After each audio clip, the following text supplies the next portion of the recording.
Hello student, कैसे हैं आप सब? बढ़िया होंगे, मस्त होंगे, मजे में होंगे। शुरुआत करते हैं unit third.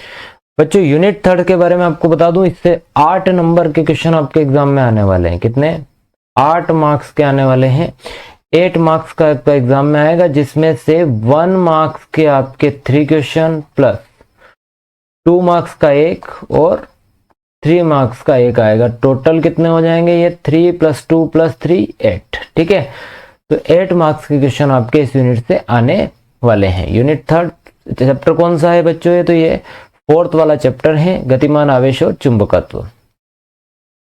Chapter 4 moving charges and field. ठीक, शुरुआत करते हैं। ठीक है, टाइप समय खराब नहीं करते हुए सबसे पहला प्रश्न आपका है, सही विकल्प का चयन कीजिए। Choose the correct answer. इसमें सबसे पहला प्रश्न है आपका, एक गतिमान आवेश उत्पन्न करता है। मतलब कि अगर आवेश चल रहा है तो क्या उत्पन्न करेगा? केवल विद्युत क्षेत्र उत्पन्न करेगा या केवल चुंबकीय क्षेत्र उत्पन्न करेगा? विद्युत तथा चुंबकीय क्षेत्र उत्पन्न करेगा या कोई नहीं? A moving charges produces only electric field, only magnetic field, both electric and magnetic field, none of this. तो बच्चों, ये तो आपको देखते से पता चल गया है।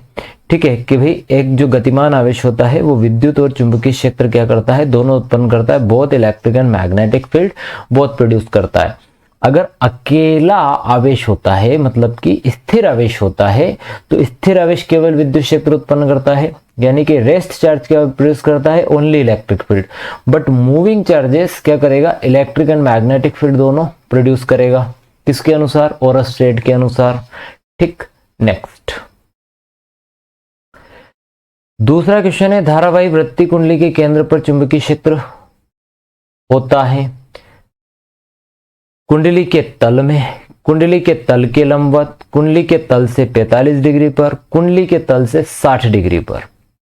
The magnetic field produced at the centre of current carrying circular coil is in the plane of the coil, normal of the plane of coil, at 45 degree from the plane of the coil और at 60 degree from the plane of the coil.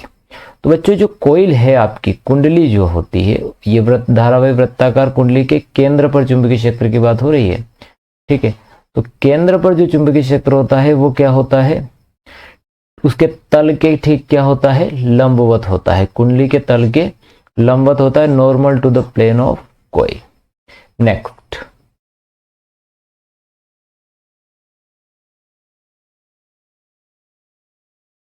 एक समान चुंबकीय क्षेत्र में गतिमान आवेश पे लगने वाला बल, force on A charge moving in a uniform magnetic field. देखो ऑप्शन दे रखे हैं क्यू वी। अच्छा, ये वाला ऑप्शन जो है इसमें थोड़ा सा इस तरह से है, ये क्यू वी क्रॉस और वेक्टर बी। 1/4πε0 Q/r², 1/4πε0 Q/r² और फोर्थ वाला है 0। बेटा, ये है लोरेंज फोर्स। लोरेंज फोर्स का फॉर्मूला आप लोगों को याद है, यानी कि लोरेंज बल क्या था? Q v B sine theta. इसको अगर आप वेक्टर फॉर्म में लिखेंगे तो क्यू वी क्रॉस बी, ये आपका लोरेंज फोर्स का सूत्र था। तो आपका ये वाला जो पहले वाला ऑप्शन है, इसका करेक्ट ऑप्शन कौन सा है? तो पहले वाला ऑप्शन आपका करेक्ट है। नेक्स्ट वाला है आपका, धारामापी कुंडली के साथ श्रेणी क्रम में जोड़ने पर क्या बनता है? वोल्टमीटर बनता है, अमीटर बनता है, वोल्टामीटर बनता है या कोई नहीं बनता? When high resistance is joined in series with the coil of galvanometer, it is formed, क्या बनता है? Voltmeter, ammeter, voltameter, none of this. एक सेकंड, तो क्या बनेगा? देखो, आपका जो गैल्वेनोमीटर है, गैल्वेनोमीटर के साथ आप क्या जोड़ दो? सीरीज में हाई रेजिस्टेंस अगर जोड़ देते हैं, यानी कि श्रेणी क्रम में उच्च प्रतिरोध का तार अगर जोड़ देते हैं बच्चों, तो यहां जो फॉर्म बनता है, जो बनता है वो क्या होता है? आपका गैल्वेनोमीटर। गैल्वेनोमीटर, ठीक है, सॉरी, क्या बनेगा? वोल्ट मीटर है ना, मैंने थोड़ा सा गलत लिख दिया।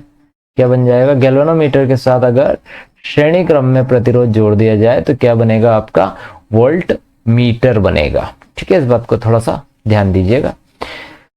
और अगर समांतर क्रम में जोड़ देंगे तो अमीटर बन जाएगा, है ना। अगर गैल्वेनोमीटर के साथ समांतर क्रम में अल्प प्रतिरोध का तार जोड़ते तो अमीटर बनता है, और गैल्वेनोमीटर के साथ श्रेणी क्रम में उच्च प्रतिरोध का तार जोड़ते हैं तो वोल्टमीटर बनता है। यानी कि गैल्वेनोमीटर के साथ सीरीज में हाई रेजिस्टेंस जोड़ते हैं तो क्या बन जाता है, वोल्टमीटर बन जाता है। नेक्स्ट, किसी धारामापी परिनलिका के अंदर चुंबकीय क्षेत्र होता है एक समान, असमान, शून्य या इनमें से कोई नहीं। The magnetic field inside a current carrying solenoid is uniform, non uniform, zero, none of this. तो क्या हो जाएगा, देखो आपके पास एक सोलेनॉइड है, ठीक, और इस सोलेनॉइड के बारे में मैंने आपको बढ़ाया था कि सोलेनॉइड में क्या होता है कि जो अंदर वाली जो लाइंस होती है, मैग्नेटिक लाइंस ऑफ फोर्स, वो क्या होती है, बहुत ज्यादा पास पास होती है और सेम डायरेक्शन में होती है और इक्वल डिस्टेंस पर होती है, समान दूरी पर होती है। ठीक है, और एक ही दिशा में होती है, यानी अंदर प्रबल होता है चुंबकीय क्षेत्र और बाहर चुंबकीय क्षेत्र जीरो होता है, ये हमने पढ़ा था। इसका मतलब चुंबकीय क्षेत्र अंदर जो आएगा वो आपका क्या होगा, यूनिफॉर्म होगा, एक समान होगा। ठीक, नेक्स्ट की तरफ बढ़ते हैं। एक आवेशित कण समचुंबकीय क्षेत्र के समांतर प्रवेश करता है तो कण का पथ कैसा होगा, सरल रेखा में होगा, वृत्तीय होगा, प्रवलय होगा, या इनमें से कोई नहीं। If a charged particle enters a uniform magnetic field parallel to it, what will be path of the particle? ठीक है, क्या होगा, स्ट्रेट, सर्कुलर, पैराबोलिक, या नन ऑफ दिस। तो बच्चों आपके पास जो एक यूनिफॉर्म मैग्नेटिक फील्ड है ना, इस यूनिफॉर्म मैग्नेटिक फील्ड में चार्ज पार्टिकल जो एंटर कर रहा है वो ठीक इसके पैरेलल एंटर कर रहा है, तो भाई उसका पाथ पूछा है, तो निश्चित तौर पर उसका पाथ क्या होता है, एक सरल रेखा में होता है, एक स्ट्रेट लाइन होता है। नेक्स्ट, रिक्त स्थानों की पूर्ति कीजिए, फिल इन द ब्लैंक्स। एक समान चुंबकीय क्षेत्र में लटके धारावाही लूप पर लगने वाले बल आघूर्ण का अधिकतम होता है जबकि लूप का तल चुंबकीय क्षेत्र के होता है। तो the moment of force acting on a wire suspended in uniform magnetic field is maximum, ये है ना, गलत प्रिंट हो गया, while the plane of the loop is। देखो आपको एक समान चुंबकीय क्षेत्र है, एक समान चुंबकीय क्षेत्र में लटका हुआ है आपका एक लूप, और इसके लिए बल आघूर्ण का व्यंजक, तो मैंने बल आघूर्ण का व्यंजक पढ़ाया था आपको, n A B sine theta. आपको मैक्सिमम चाहिए, देखो अब थीटा बराबर जीरो रखोगे तो साइन जीरो हो जाएगा, तो साइन जीरो मतलब पूरे जीरो, साइन जीरो का मतलब जीरो, तो ये पूरे टाउ जीरो। अगर साइन थीटा बराबर क्या रखूं, यहाँ पर मैं 90 डिग्री रखूं, तो टाउ बराबर साइन 90 का मान कितना होता है, तो साइन 90 का मान 1 होता है।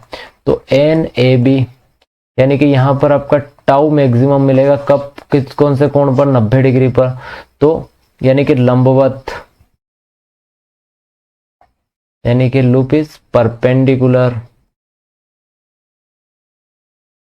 नेक्स्ट,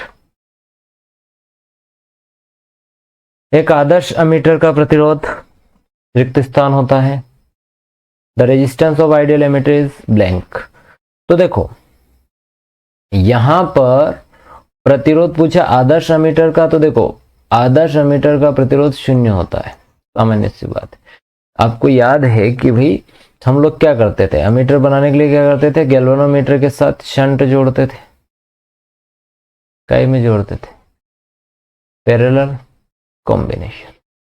ठीक है, और आप लोग ये जानते हैं कि पैरेलल कॉम्बिनेशन में अगर रेजिस्टेंस जोड़ेंगे तो रेजिस्टेंस क्या होता है, डिक्रीज होता है। तो अपने को रेजिस्टेंस को इतना डिक्रीज कर देना है, मान लो 0 कर देंगे तभी तो आइडियल बनेगा। तो आदर्श एमीटर का प्रतिरोध 0 होता है, 0 होता है।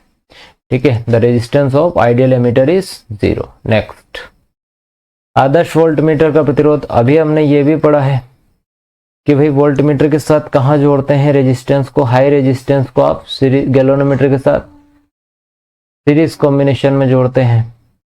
ठीक है, तो अब आदर्श वोल्टमीटर का प्रतिरोध कितना चाहिए, ज्यादा से ज्यादा होना चाहिए, तो ज्यादा से ज्यादा कितना हो सकता है, इनफाइनाइट।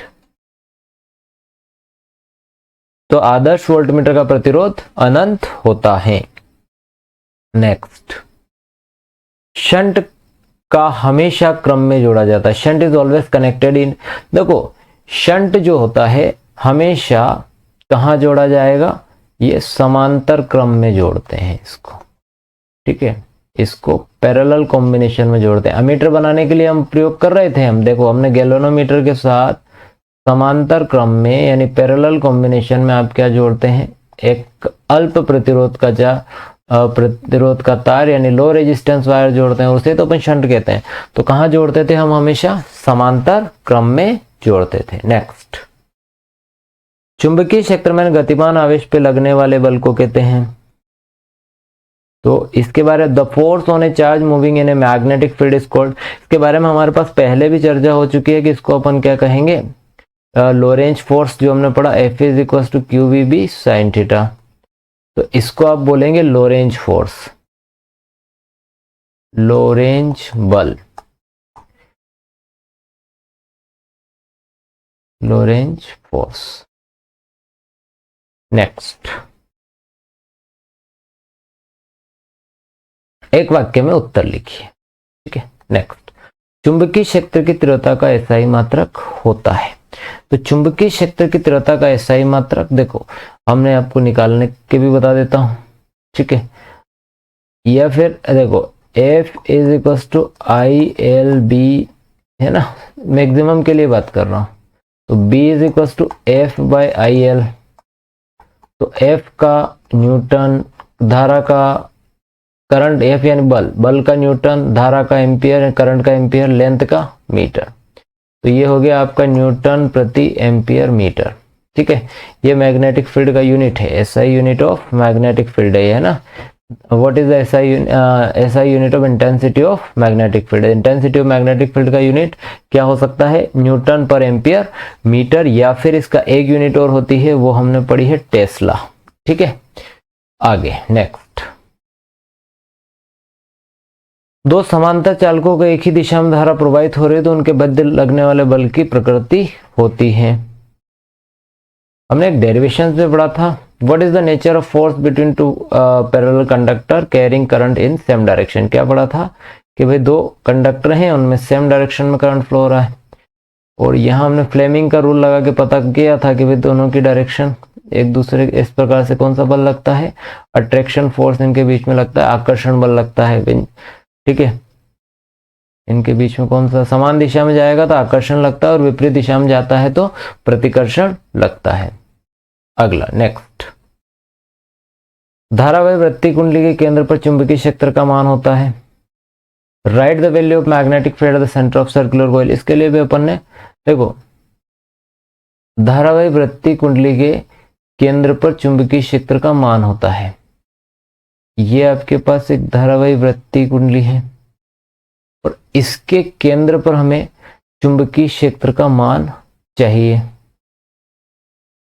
तो हमारे पास इसका व्यंजक है, ठीक है, वो निर्भर करेगा, तो इसका जैसे अपने पास हो गया म्यू नॉट, ठीक है, 2 पाई NI/R, ठीक है, ये इसका धारावाही वृत्ति कुंडली पर केंद्र पर चुंबकीय क्षेत्र का, right the value of magnetic field at the centre of circular coil, ठीक है, केंद्र पर मैग्नेटिक फील्ड का ये मान है, ठीक है। ये मान निर्भर करता है कि कुंडली की त्रिज्या क्या है ना, केंद्र पर चुंबकीय क्षेत्र की तीव्रता, अपन धारावाही वृत्ति कुंडली के अंदर चुंबकीय क्षेत्र की तीव्रता का व्यंजक अभी आगे मैं सॉल्व भी कराऊंगा, इसमें है। नेक्स्ट, 99 ओम प्रतिरोध की कुंडली वाले प्रतिरोध में से मुख्य धारा 10% प्रवाहित करता है, तो शंट का प्रतिरोध क्या होगा, what is the resistance of shunt, 10% main current to be pass through a coil, और अपने पास जो G है वो है 99 ओम, और गैल्वेनोमीटर में जो करंट जा रहा है वो कितना, 10%, ठीक है, मुख्य धारा का, तो 1/10 है ना, 10% main current pass through the coil, coil से कितना पास हुआ, मुख्य धारा का, धारामापी में से मुख्य धारा का 10% प्रवाहित होता है, ठीक है। IG हमारे पास अवेलेबल है, तो IG फॉर्मूला क्या बनेगा, IG I into S/S plus G, ठीक है। अब IG की जगह रख दिया आपने I/10, into I S, S plus G की जगह 99, आई से आई कैंसर, 1/10 एस बटा एस प्लस 99, क्रॉस इंटू कर लो तो एस प्लस 99 बराबर 10 एस। ठीक है, अब 99 तो है ही सही और ये इधर चला गया 10 एस माइनस एस, तो कितना आया यहाँ से 9 एस, और 99 9 से काट देंगे तो कितना एस बराबर 11 ओम। तो कितना प्रतिरोध होगा 11 ओम का ये प्रतिरोध होगा। शंट का प्रतिरोध कितना है तो 11 ओम है। नेक्स्ट, धारावाही विद्युत पाश के अंदर चुंबकीय आघूर्ण होगा। ठीक है, तो what is the formula of magnetic moment of current carrying loop. ये तो देखो फॉर्मूला सामान्य सी है, डायरेक्टली है m is equal to NIA। ठीक है, ये बल आघूर्ण का सूत्र होता है, धारा गुणित क्षेत्रफल होता है। ठीक है, और n यहां पर फेरों की संख्या, नंबर ऑफ टर्न है। ठीक, द्रव्यमान स्पेक्ट्रोमीटर क्या है? What is the mass spectrometer? देखो, ये द्रव्यमान वह उपकरण जो द्रव्यमान के अनुसार आयनित परमाणुओं और अणुओं को अलग अलग कर देता है। जो आयनित हैं उन परमाणुओं को क्या कर देता है, अलग कर देता है। द्रव्यमान के फलन के रूप में सापेक्ष तीव्रता का संकेत करते हुए स्पेक्ट्रम बनाता है। इसे अपन क्या कहते हैं, द्रव्यमान स्पेक्ट्रम। इस इंग्लिश में भी a device that separate ionic atoms और मॉलिक्यूल्स बाय मास। ठीक है, तो द्रव्यमान के अनुसार वो क्या करता है कि आयनिक एटम्स को अलग अलग कर देता है एंड प्रोड्यूस ऐसे spectrum indicating relative intensity as a function of mass. Next, धारामापी की कुंडली के बीच नर्म लोहे का क्रोट क्यों रखा जाता है? Why soft iron core placed within the core of the galvanometer. अगर उसके क्या होता है, उससे उसकी चुंबकनशीलता अधिक हो जाती है, यानी कि म्यू इसका अधिक हो जाता है, यानी कि परमिटिविटी। इंग्लिश में क्या हो जाएगा भाई कि इसकी परमिटिविटी क्या हो जाती है, एक ज्यादा हो जाती है। इससे होकर ज्यादा से ज्यादा विद्युत बल रेखाएं, अधिक बल रेखाएं गुजरती हैं, यानी बल रेखाएं गुजरती हैं, यानी कि लाइंस जो है, ठीक है, फोर्स लाइन जो है वो ज्यादा से ज्यादा इससे फोर्स लाइन निकलती है, जिसके कारण चुंबकीय क्षेत्र की क्या हो जाती है, इंटेंसिटी बढ़ जाती है। ठीक है, क्या बढ़ जाती है, इंटेंसिटी यानी तीव्रता बढ़ जाती है। ठीक है, तो इससे कारण क्या होता है भाई, इससे म्यू बढ़ जाता है नर्म लोहे के रखने के कारण, या ये बढ़ने के कारण म्यू बढ़ जाता है। म्यू बढ़ने के कारण जो बल रेखाएं हैं उनकी ज्यादा से ज्यादा बल रेखाएं गुजरेगी और जिससे चुंबकीय क्षेत्र की तीव्रता बढ़ जाएगी, इंटेंसिटी बढ़ जाएगी। ठीक है, जब म्यू बढ़ने से, म्यू इंक्रीज होने से फोर्स लाइंस जो है आपका ज्यादा से ज्यादा निकलेगी और फोर्स लाइन ज्यादा से ज्यादा निकलने से इंटेंसिटी इंक्रीज हो जाती है। ठीक है, नेक्स्ट, एम्पियर का परिपथी नियम लिखिए। State ampere circuit law. देखो, ये मैंने आपको पढ़ाया भी था कि भाई मैं इसे समझा देता हूं कि एक ये लाइन ले ली और इसमें मान लो ये आई करंट फ्लो रहा, तो इसके अराउंड ये मैग्नेटिक फील्ड होगा। ठीक, तो हमने ये कहा था कि चुंबकीय क्षेत्र का जो लाइन इंटीग्रल होता है, line integral of magnetic field is equals to the mu naught times total current passing through the circuit. या एम्पियर के परिपथी नियमानुसार किसी बंद वक्र के अनुदिश चुंबकीय क्षेत्र B का रेखीय समाकलन उस बंद वक्र के अंदर निहित धाराओं का योग का म्यू नॉट गुना होता है, अर्थात BDL is equal to mu naught I। ठीक, चुंबकन संबंधी गाउस का नियम, write the Gauss law related to magnet. तो ये था आपका BDS इज इक्वल टू 0। ये मैक्सवेल का समीकरण है एक। ठीक है, यानी कि मैग्नेटिक फील्ड का जो डाइवर्जेंट है, divergent of magnetic field is called a Gaussian law. ठीक है, रिलेटेड टू मैग्नेट। या मैं कहूं कि चुंबकीय क्षेत्र का डाइवर्जेंट शून्य होता है, चुंबकीय क्षेत्र का डाइवर्जेंट शून्य होता है, इसे गॉस का नियम कहते हैं। चुंबक संबंधी गॉस के नियम के अनुसार चुंबकीय क्षेत्र का डाइवर्जेंट शून्य होता है। या फिर इंग्लिश में क्या हो जाएगा कि भाई जो divergent of magnetic field is 0 according to Gauss law, divergent of magnetic field is 0। Next, cyclotron क्या है, किस तथ्य पर आधारित है? What is cyclotron, on what fact it is based. देखो साइक्लोट्रॉन एक ऐसा उपकरण है जिसका उपयोग आवेशित कणों या आयनों को अति उच्च ऊर्जाओं तक त्वरित करने में किया जाता है। मतलब ये क्या करता है भाई, एक्सरलेट, चार्ज पार्टिकल को एक्सरलेटेड करने में इसका यूज होता है। चार्ज पार्टिकल को इसको एक्सरलेटेड कराने में इसका उपयोग किया जाता है। ठीक है, चार्ज पार्टिकल है, आयन से, उनको एक्सरलेटेड कराने में इसका उपयोग करते हैं, उसे अपन क्या कहते हैं, साइक्लोट्रॉन। साइक्लोट्रॉन किस सिद्धांत पर कार्य करता है, तो देखो अपन ने, मैंने बताया भी था आपको कि इसमें दो डीज होते हैं, इस प्रकार से दो डीज होते हैं डी आकार के। ठीक है, और साइक्लोट्रॉन सिद्धांत कार्य करते हैं दो डीज के बीच लगने वाला प्रत्यावर्ती विभवांतर, ठीक है, वोल्टेज होता है, प्रत्यावर्ती विभवांतर की आवृत्ति डीज के अंदर आवेशित कणों की प्रविक्रमण की आवृत्ति के बराबर होनी चाहिए। जितना आपने विभवांतर लगाया है उसकी जो फ्रीक्वेंसी है, अंदर जो भी कण है, आवेशित कण है जो घूम रहा है डीज के अंदर, उसकी आवृत्ति की क्या होनी चाहिए, बराबर होना चाहिए। ठीक है, डीज के अंदर जो भी आपने डीज पर जो भी फ्रीक्वेंसी अप्लाई की है, जो भी अल्टरनेटिंग पोटेंशियल आप जो अप्लाई करते हैं फ्रीक्वेंसी, ठीक है, जो भी फ्रीक्वेंसी आप अप्लाई करते हैं वो जो अंदर जो चार्ज पार्टिकल घूम रहा है उसकी फ्रीक्वेंसी के बराबर होना चाहिए। ठीक, नेक्स्ट, लोरेंज बल के आधार पर चुंबकीय क्षेत्र के मात्रक को परिभाषित कीजिए। Define magnetic field unit of basis of Lorentz force. देखो F is equal to QVB sine theta. बच्चों हम ऐसा मान के चले कि भाई जो आवेश हैं, ठीक है, जो आवेश हैं, हमें यहां पर किसकी परिभाषा बतानी है, चुंबकीय क्षेत्र की। तो B बराबर कर दो तो F बटा QV साइन थीटा। ठीक है, अब थीटा बराबर आप बच्चों क्या लो, 90 डिग्री, और V ले लो आप 1 मीटर प्रति सेकेंड, और चार्ज ले लो आप 1 कूलम। ठीक है, तो B बराबर हो जाएगा F। तो यदि मैं ये मानूं, यदि, ठीक है, यदि कोई 1 कूलम का आवेश 1 मीटर प्रति सेकेंड के वेग से, ठीक है, चुंबकीय क्षेत्र के लंबवत, ठीक है, लंबवत होता है, तो उस पे लगने वाला बल चुंबकीय क्षेत्र के बराबर होता है। क्या कहा मैंने कि भाई 1 कूलम का चार्ज है, ठीक है, और परपेंडिकुलर एंटर किया है, और वेलोसिटी कितनी, 1 मीटर पर सेकेंड। तो उस कंडीशन में magnetic field is equal to the force.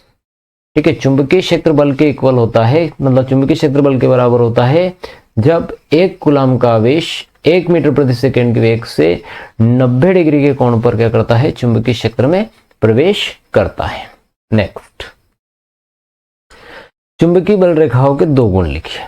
तो देखो चुंबकीय बल रेखाओं के 2 गुण सामान्यतः लिख सकते हैं। चुंबकीय बल रेखाएं N से प्रारंभ होकर S की ओर जाती है।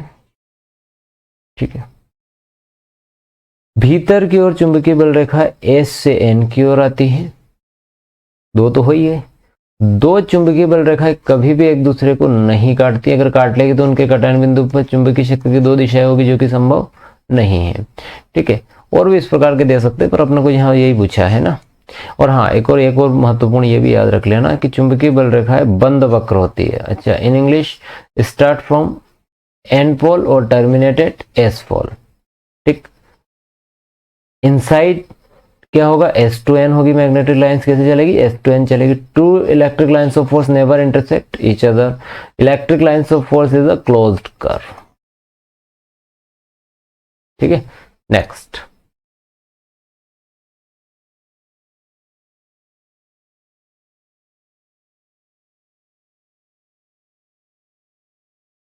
अमीटर और वोल्टमीटर में 2 अंतर, right difference and ammeter and voltmeter.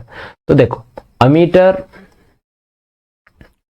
इसका काम क्या है सभी जानते हैं। क्या काम करता है ये, करंट को मेजर करता है, धारा को मापता है। ठीक है, वोल्टमीटर क्या करता है, तो इसके क्या करता है, वोल्टेज मापता है, यानी कि हिंदी में कहें तो विभवांतर मापता है।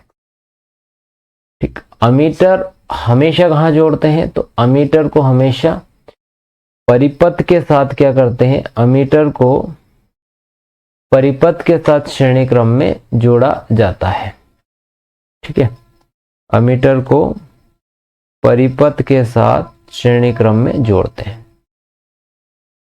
और वोल्ट मीटर को परिपथ के साथ समांतर क्रम में जोड़ते हैं। यानी कि इसको सर्किट में कहाँ जोड़ते हैं? सीरीज में।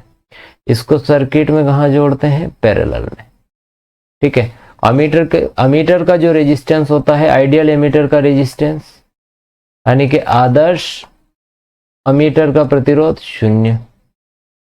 आदर्श वोल्ट मीटर, हिंदी में भी, का प्रतिरोध यानी रेजिस्टेंस अनंत होता है।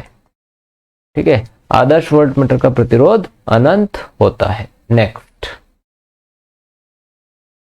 चल कुंडली धारामापी की कुंडली एल्यूमिनियम की फ्रेम पर क्यों लपेटी जाती है? Coil is moving coil galvanometer wrapped around the aluminium frame. देखो, एल्यूमिनियम की फ्रेम पर जैसे ही अपन चल कुंडली धारामापी की कुंडली को एल्यूमिनियम की फ्रेम पर लपेटने का कारण यह है कि इसके कारण वो क्या हो जाती है? 0.7 प्रश्न किया।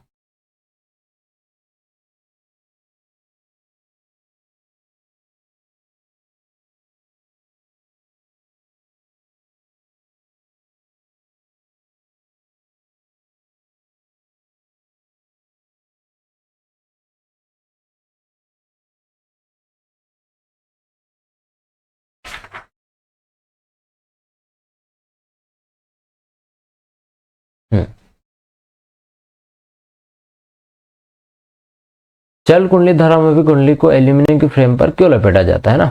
तो इस चल कुंडली धारामापी की कुंडली को एल्यूमिनियम की फ्रेम पर इसलिए लपेटा जाता है जिससे कि उसमें अवमंदन न हो। अवमंदन का मतलब समझ गए, ऑसिलेशन उसमें जो है कंटिन्यूअस बने रहे। ठीक है, डैम्ड वाला मामला इसमें ना हो, डैम्ड ऑसिलेशन नहीं हो, मतलब कि जो कुंडली है वो कंटिन्यूअसली क्या हो सके? घूम सके। इसीलिए इसमें क्या करते हैं? हम एल्यूमिनियम की फ्रेम का प्रयोग करते हैं। तो समझ में आई बात? एल्यूमिनियम की फ्रेम का प्रयोग क्यों करते हैं? ताकि इसमें अवमंदन की स्थिति न बन पाए। इसीलिए हम चल कुंडली धारामापी में एल्यूमिनियम की फ्रेम का उपयोग करते हैं। नेक्स्ट, एक मेरे बच्चे कर लो सबक।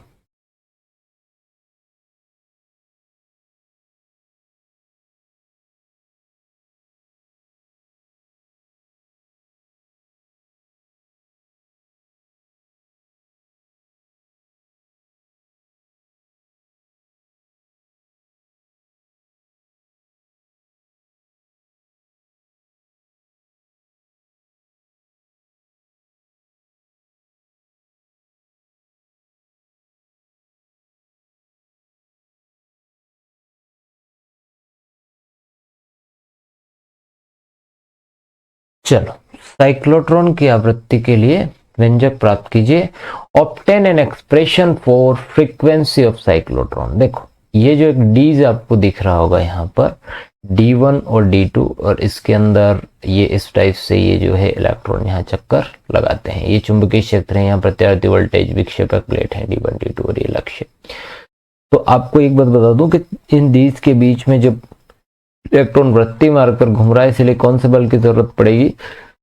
अभिकेंद्री बल की जरूरत पड़ती है। यहां पर उसे सेंट्रीपेटल फोर्स की जरूरत होती है।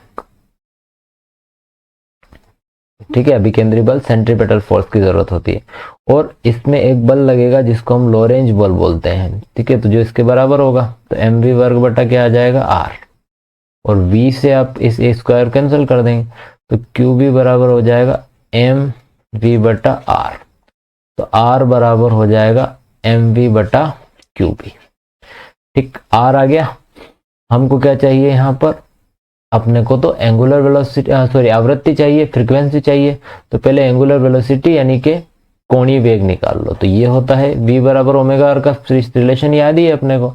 तो ओमेगा बराबर क्या हो जाएगा? v बाय आर हो जाएगा। तो v बाय आर की जगह क्या लिखोगे? mv बाय आपका qb। v से भी कैंसिल कर देना, तो ओमेगा बराबर आ जाएगा qb, v से कैंसिल हो गया ना, qb बाई क्या आ गया अपने पास? m। और ओमेगा इज इक्वल टू क्या होता है? 2 पाई f क्यू बी बाई क्या आएगा आपके पास एम, तो एफ इज इक्वल टू क्या आ जाएगा क्यू बी बाई 2πm। ये आवर्ती का सूत्र आ गया, फ्रीक्वेंसी का सूत्र आ गया साइक्लोट्रॉन की। नेक्स्ट, धारावाही वृत्तीय कुंडली के केंद्र पर चुंबकीय क्षेत्र की तीव्रता का व्यंजक, obtain expression for intensity of magnetic.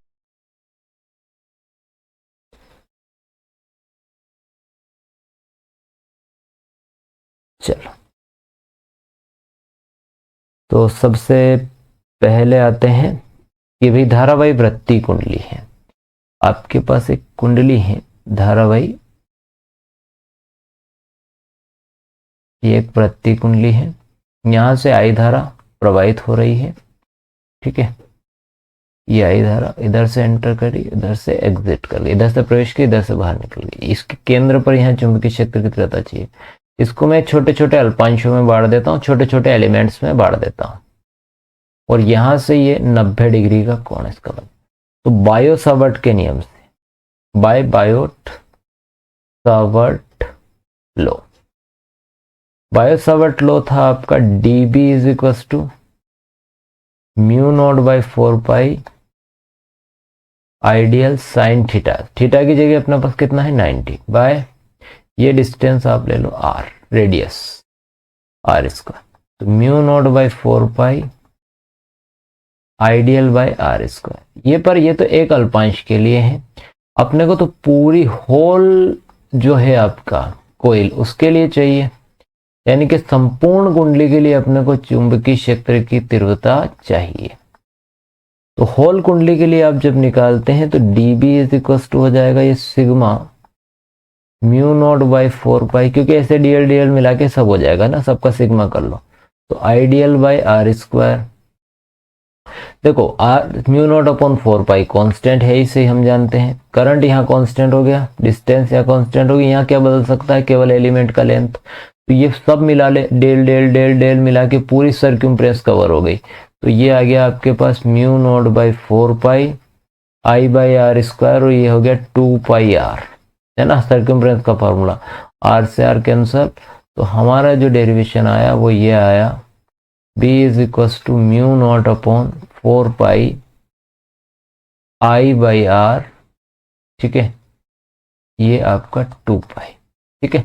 ज्यादा से ज्यादा अपन इसको सोल्व करना चाहे तो पाई से पाई कैंसल, और 2 से आपके पास क्या हो जाएगा ये 4 हो जाएगा, तो म्यू नॉट बाई 2, ठीक है, आई बाई r, ठीक है, ये आ गया, तो mu not I by 2r, ठीक है। ये भी आपका वो जो एक ब्लैंक, तो देखो क्या है, ये हिंदी में तो गलत छपा हुआ, इंग्लिश में the diameter of circular coil 0.2 metre, it has 1000 turns of wire, carries current 0.1 metre. देखो मैंने हिंदी में वो वही टाइप किया जो क्वेश्चन बैंक में टाइप कर रखा है, तो अब इसमें सुधार देते हैं। देखो यहाँ 0.2 मीटर का व्यास है, 1000 धारा, और फेरो वाली कुंडली में 0.1 धारा प्रवाहित हो रही है। तो अब आपको यहाँ चुंबकीय क्षेत्र निकालना है, तो ये म्यू नॉट बाई 2 और आई बाई आर अभी अभी अपन ने डेरिवेशन पढ़ा है, तो जो म्यू नॉट की जगह आप क्या लिख सकते हो 4π इंटू 10⁻⁻⁷, ठीक, into by 2 into I by R. I कितना है हमारे पास यहाँ पर, तो आई इसमें 0.1 एम्पियर का है। आर कितना है, तो आर देखो डी दे रखा है, यानी व्यास दे रखा है 0.2, इसका आधा कर लोगे तो 0.2/2 यानी कि आर हो जाएगा आपका 0.1, तो यहाँ पर भी 0.1, इस 0.1 से 0.1, 2 से काटोगे 2 दूनी 4, तो 2 इंटू पाई की वैल्यू 3.14 10⁻⁷, इसका इंटू कर दो तो 6.28 10⁻⁷ टेस्ला, ठीक, ये आपका हो गया। नेक्स्ट, चल कुंडली धारा मापी की सुग्राह्यता कैसे बढ़ाई जाएगी, तो देखो इसके लिए तो अपने पास एक फॉर्मूला है, S is equal to NAB by C। N यहाँ पर क्या है, फेरो की संख्या। आप सेंसिटिविटी यानी सुग्राह्यता बढ़ाना चाहते हैं तो नंबर ऑफ टर्न क्या बढ़ा दो, फेरो की संख्या, दूसरा क्या बढ़ा दो, क्षेत्रफल बढ़ा दो यानी कि एरिया बढ़ा दो। तीसरा क्या बढ़ा दो, मैग्नेटिक फील्ड यानी कि चुंबकीय क्षेत्र बढ़ा दो। तो 2-3 चीजें बढ़ा देंगे तो अपना काम हो जाएगा। नेक्स्ट, धारावाही परिनलिका के अंदर चुंबकीय क्षेत्र के लिए सूत्र स्थापित कीजिए। तो देखो बच्चों, इसको मैं एम्पियर सर्कुलर लॉ से बताऊंगा। ये आपकी एक धारावाही परिनलिका है।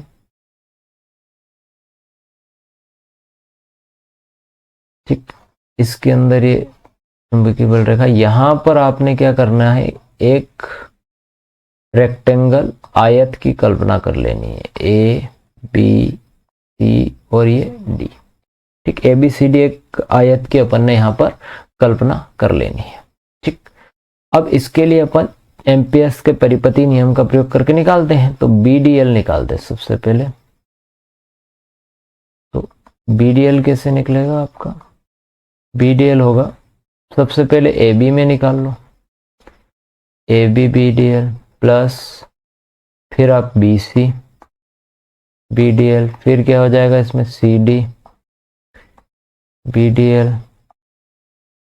Plus D A B D L.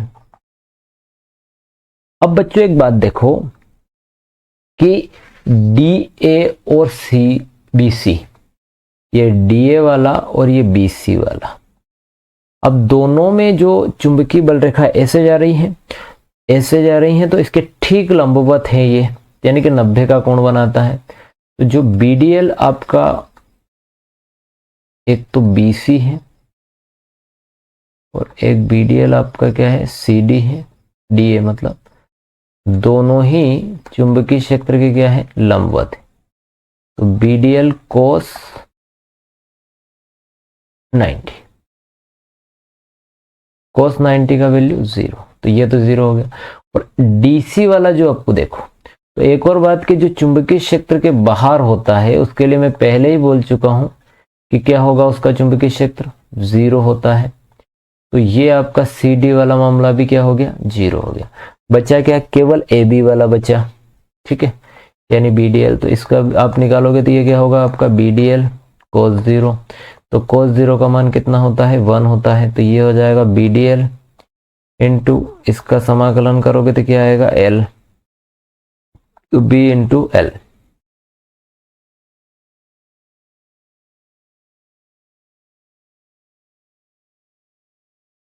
अब ये तो एक बात हो गई हमारे पास। अब हम किसका प्रयोग करेंगे, एम्पियर के परिपतीय नियम का, यानी एम्पियर सर्किटल लॉ का।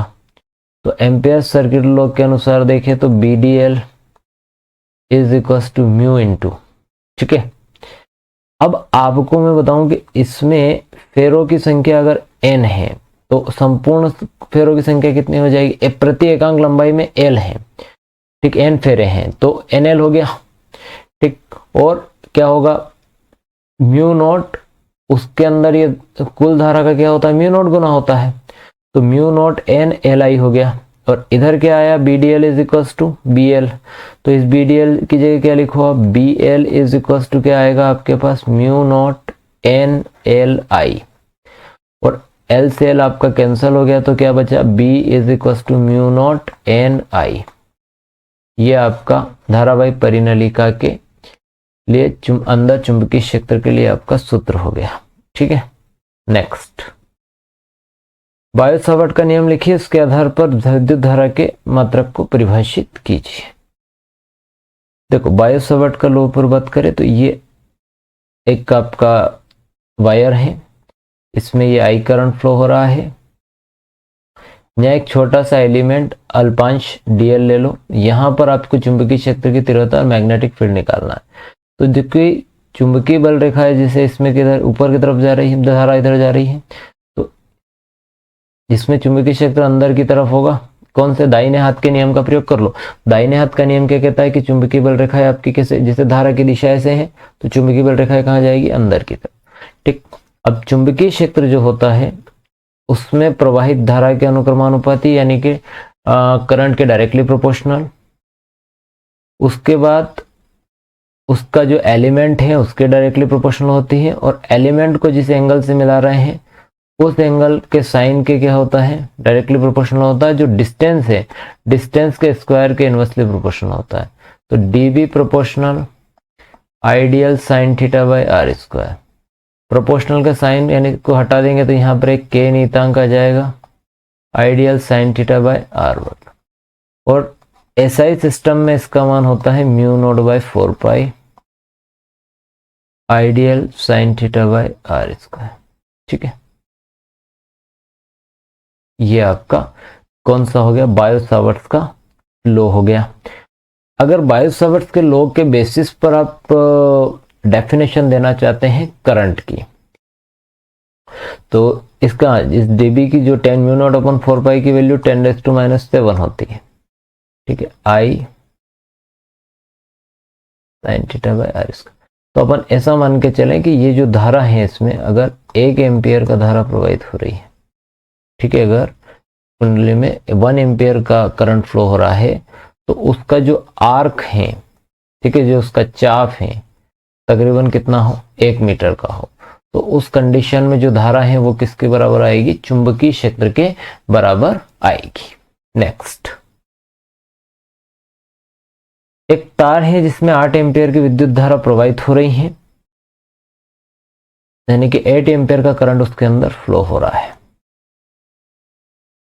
What is the magnetic force per unit length of wire carrying a current 8 ampere making angle 30 degree with the direction of uniform magnetic field 0.15 और 0.15 टेस्ला का एक समान चुंबकीय क्षेत्र है, और थीटा बराबर आपके पास यहाँ पर 30 डिग्री है।